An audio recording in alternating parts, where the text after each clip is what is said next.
Magandang araw sa lahat ng maginoong magmamano. Dito sa ating social media, pati text messages at pati mga tawag, puro harvesting and cording management ang karamihan ng mga issues. So tunghayan natin ulit ang mga issues tungkol sa harvesting and cording management. Okay, tunghayan naman natin itong kay Julie S. Guevara. I-acknowledge natin siya dahil ang kanyang katanungan ay medyo similar kay Richmond Sun. Sabi niya, paano pag hapunan na sila, marunong ba sila agad? Julie, gaya ng sinabi ko, pag hindi pa marunong, tuturuan yung mga stag na umakyat doon sa hapunan nila sa TP. Ito naman kay Wendell Cano. Tanong ko lang po kung yung mga bagong harvest na naka-cord kasama po ba sila sa fasting?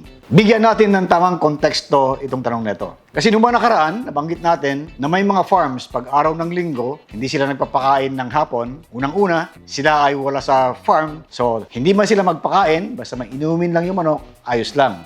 So, yun ang parang fasting. Paano ngayon itong mga bagong huli sa court? Mas mainam na huwag nyo silang i-fasting para hindi manibago sa pag-develop ng kanilang katawan pag sila ay kumakain ng umaga at hapon. Ganun pa man, may pagkakataon na pag yung stag na yan ay masyadong tamilmil, mahinang kumain, yung ibang mga breeders natin, kina-fasting on purpose, ginugutom para kinaumagahan, yung hindi niya nakain nung hapon, kainin niya yon. So, masasanay na siya ngayon na kumain ng marami. So, ito yung mga diskarte na pwede nyong i-evaluate kung ubra sa inyong operation. At gaya ng sinasabi ko lagi, kung saan maganda ang kalalabasan ng inyong ginagawa or systems of management, iyon ang gagawin nyo. Kasi kung ano ang ginagawa ni Juan, not necessarily na gawin yun ni Pedro. Kanya-kanyang sistema, depende sa pangangailangan ng iyong farm. Ito naman kay Lester Gonzalez, sabi niya, tanong ko lang po Dok, kung pwede na po ba purgahin yung 4 months stag? Ano po the best na ginagamit yung pamurga?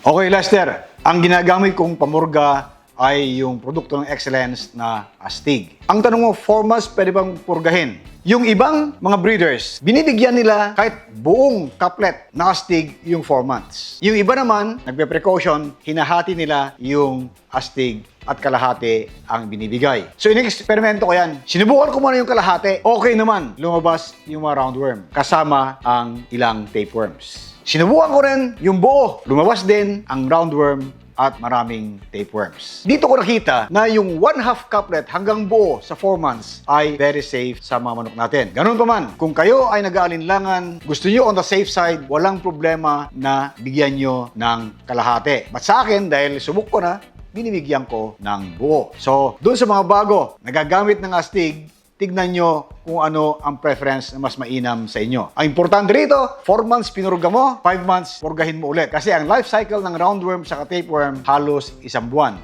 Sa 5 months, kayang-kaya na talaga yung buo. Bakit natin binupurga ng astig as early as 4 months? Kasi pag ang stag ay nasa range, yung cockerel, nung in-range mo yan, kakain yan ng mga insekto. Kung minsan yung insekto na yan ay nandoon yung nagde-develop na tapeworm. Pag nakain nila yon, magde-develop na into an adult tapeworm sa loob ng kanyang bituka. Kaya ngayon nakakawalang manok, madalas merong tapeworm dahil dyan. Yung roundworm naman, syempre, nandun sa lupa, natutuka yung mga manok, yung itlog, pagpasok sa loob ng bituka, mapipisa, magiging roundworm. Walang problema kung magpurga ka as early as 4 months. Okay, itong si Wilmar Cano. Siguro magkamag-anak to dahil similar yung kanyang katanungan kay Wendell Cano kung kasama sa fasting tuwing linggo yung mga bagong huli na stags. Anyway, nasagot na natin ito, Wilma. So, maraming salamat naman sa panonood. Ito namang si Robert Nava, 3956. Sabi niya, ilang araw po pinasasama ng inahin ang stags para ma-harden, sir. Okay, Robert. Kanina binanggit ko na yung iba as short as 2 days, tapos ilulubog sa tubig,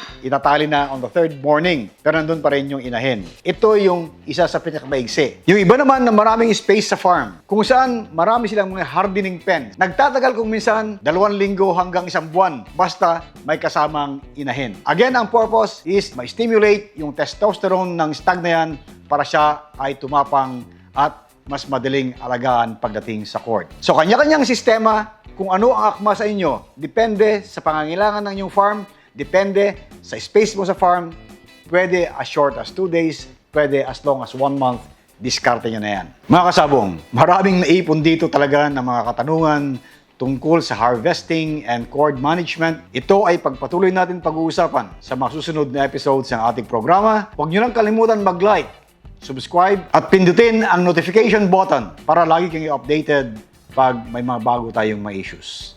At laging tandaan, sa performance ng ating mga manok, panlaban man o pambreeding, health is always number one.